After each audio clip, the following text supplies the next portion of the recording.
Hey Liz. Okay, so we did three chords for the first lesson there, which is pretty good. So we'll just get straight into that now and just exactly how you ought to be holding the chords, okay? So we've got E minor first. We'll take that as a first example, right? So we've got first finger behind the second fret on the A string, right? So just remember the string names are Eddie 8 Dynamite Goodbye Eddie, okay? EADGBE. Okay, that's the easiest way to remember them, all right? So for E minor, we've got first finger, second fret on the A string. Okay, so that's the fifth string up. By the way, so this is the first string and this is the sixth.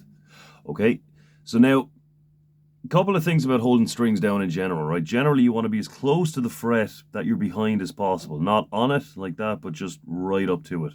Now, with E minor, we need to pull back a little bit just to make room for the middle finger coming in second fret on the D string. Okay, and just make sure that you've got the very tip of your finger on it there. So the very tip coming straight down. So that last bit of your finger there ideally should be about perpendicular to the fretboard. Okay, so middle finger, second fret on the D string, first finger behind it, second fret on the A string, and we're using all of the strings in this one.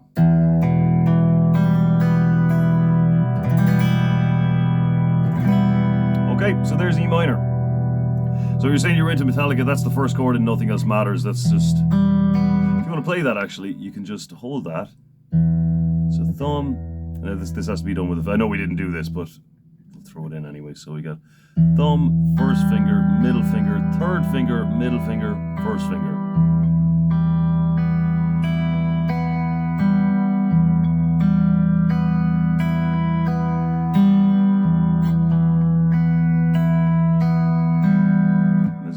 To it after that, but we'll get to that. Okay, so the next one is G. So remember that you're always going from one chord to the next chord. So we'll go from E minor to G, right? We won't just play them in isolation. Okay, so first finger, middle finger comes out of the way, so first finger can slide right up to the second fret. Comes up here, middle finger comes up here, third fret on the sixth string, and then third finger is down here, third fret on the first string.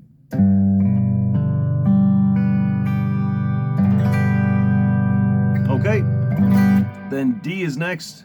Now, generally, well, not generally, all the time, with most of the basic chords, not including E minor and G, but most of them, we don't include the sixth string. Now, we don't want to have to avoid it with the right hand, so what we'll do is get the thumb up here and just barely touch it. You don't have to put any pressure on it like that, just touch it and take it out of there. Okay, so the main thing I want you doing is just going from E minor to G to D. Then maybe back to G, back to E minor to D, D to G, and just change between those chords over and over and over again. We need a couple more to get full songs, but not much more than that. So that's it, and just make sure you're repeating those changes over and over and over again, and don't worry if they don't sound perfect right away. The main thing we want to do is get the changes down, those movement patterns between one chord and the next. And then when it comes to rhythm, for now all I want you doing is down up down up down up in fours. So 1 2 3 4, 1 2 3 4, 1 2 3 4, 1 2 3 4. So you count the ones on the way down, and you can call the ups and if you want. 1 and 2 and 3 and 4. So that's kind of how strumming starts, okay? It's all based in that regular down up down up down up motion, okay? So that's it. Just those three chords over and over and over again, as much as you can, and just put them together in whatever order you want. And as well, by the way, just start messing around with these controls too, okay? You've got your pickup switch here, and then volume, which is obviously how loud it is coming out of the guitar, and tone, which is how bright the sound is, okay?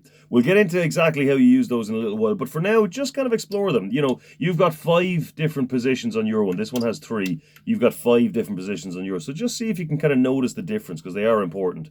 And any questions, just let me know, and I'll see you next time. Have a good one.